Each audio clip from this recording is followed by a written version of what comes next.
وعن عبد الله بن عمرو قال كان رسول الله صلى الله عليه وسلم يقول اللهم إني أسألك الصحة والعفة والأمانة وحسن الخلق والرضا بالقدر۔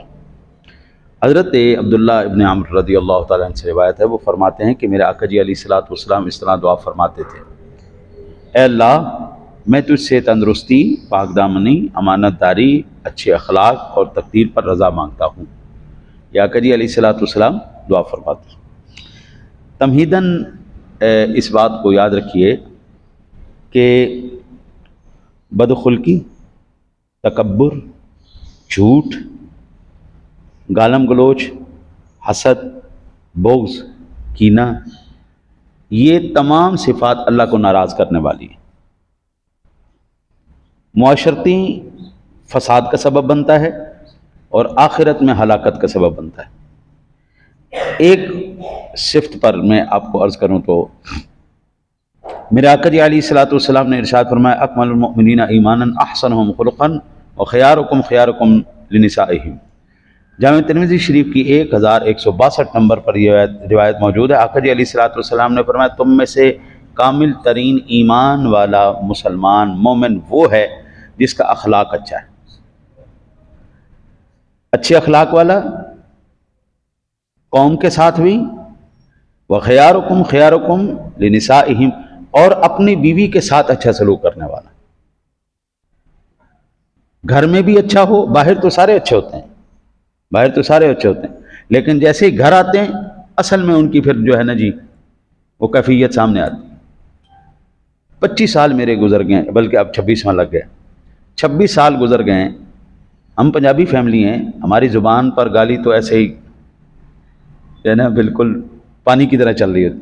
26 سال میں آج تک اپنی بیگم کو ایک تھپڑ، ایک گالی نہیں نکالی۔ 26 سال میں مجھے سب سے زیادہ جب غصہ آتا ہے میں بالکل چپ ہو جاتا ہوں، ختم، کیونکہ اس بات کا احساس ہے کہ غصے کے عالم میں ہی سارے غلط فیصلے ہوتے۔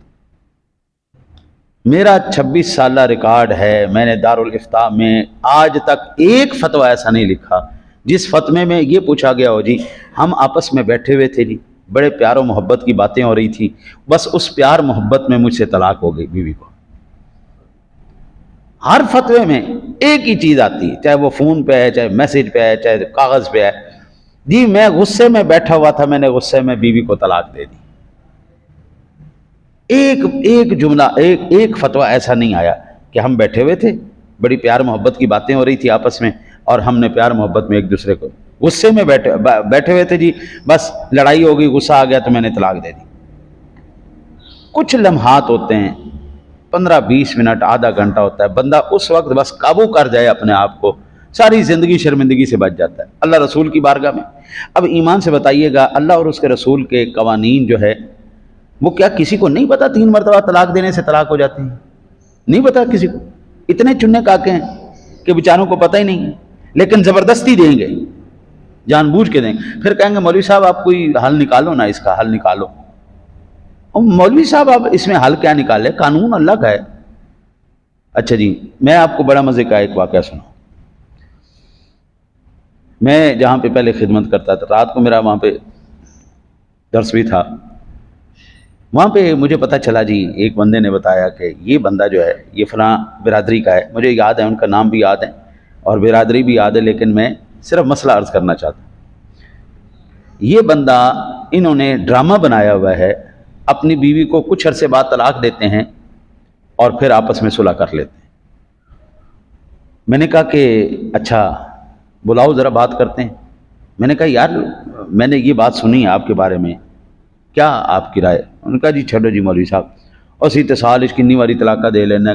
میں کہا اہل سنت میں اور دیگر مسالک میں صرف اتنا فرق ہے کہ وہ کہتے ہیں جی ایک وقت میں دی گئی 3 طلاقیں ایک ہیں، ہم کہتے ہیں جی اللہ کا قانون یہی ہے کہ طلاق 1 ہو یا 3 ہو، اللہ کا حکم پورا ہی ہوگا، جتنی مرتبہ اقرار کیا جائے گا، جتنی مرتبہ انکار کیا جائے گا، وہ اتنی مرتبہ ہی کاؤنٹ کیا جائے گا۔ اچھا جی، اب اس کا کیس کیا تھا؟ وہ طلاق دیتا تھا، پھر صلح کر لیتا تھا، پھر طلاق دیتا تھا۔ 1 سال کے اندر 25 مرتبہ اس نے طلاق دی اور 25 مرتبہ صلح کی۔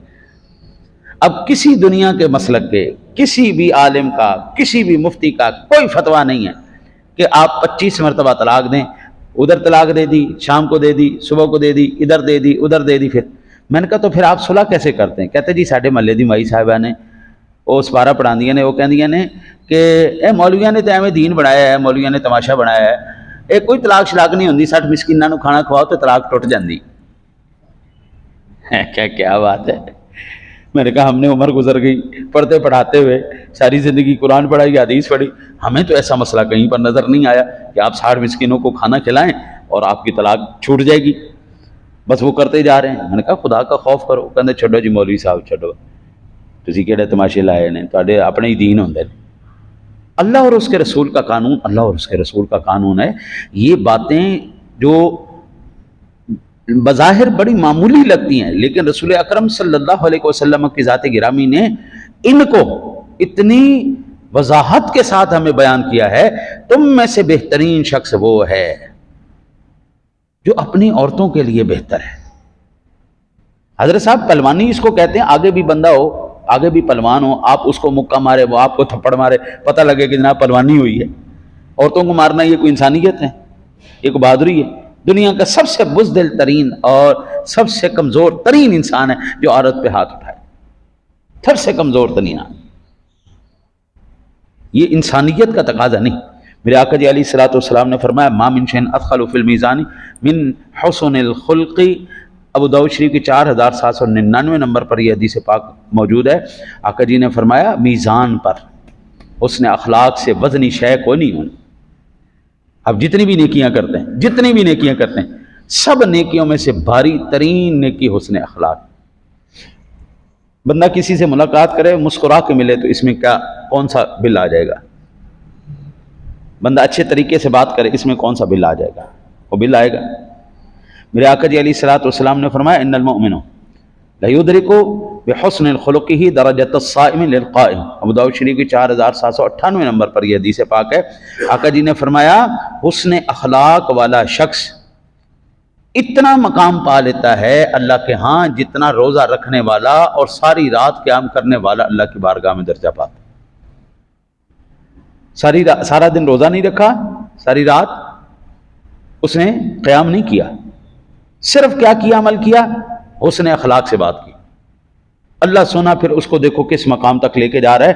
اللہ کے حبیب فرماتے ہیں کہ وہ بندہ ان روزے دار اور قیام کرنے والے کے درجے میں اللہ تعالیٰ اس کو شمار فرمائے گا، اس درجے تک حاصل کر لیتا. یہ جامع ترمذی شریف کے 2018 نمبر پر حدیث پاک ہے ان من احبکم الی واقربکم منی مجلسا یوم القیامہ. سب سے زیادہ جو میرے قریب ہوگا کل قیامت والے دن، وہ جس نے سب سے زیادہ میری مجلس کی قربت پائی، یعنی صحابہ کرام. یعنی صحابہ کرام سب سے زیادہ رسول اکرم صلی اللہ علیہ وسلم کے قریب ہوں گے کل قیامت کے دن. پھر فرماتا ہے، ارشاد فرمایا احاسنکم اخلاقا اور وہ بندہ جو سب سے زیادہ حسن اخلاق والا ہے. یعنی حضور کے قریب کل قیامت والے دن سب سے پہلے صحابہ کرام ہوں گے، صحابہ کے بعد وہ بندے ہوں گے جو اچھے اخلاق والے ہوں. یہ حضور. پھر فرمایا وَإِنَّ بَعْضَكُمْ إِلَيَّ وَأَبْعَدَكُمْ مِنِّي مَجْلِسًا يَوْمَ الْقِيَامَةِ. اور جو کل قیامت والے دن مجھ سے سب سے زیادہ دور ہوں گے، سب سے زیادہ دور ہوں گے، میرے قریب نہیں ہوں گے، اس میں آقا جی نے فرمایا الثرثار رونا، فضول گو، ایویں بتونی باتیں کیا جا رہا، والمتشدقون، اڑ جانے والے، اکڑ مزاج، لڑاکے، بدتمیز آدمی. ہاں جی.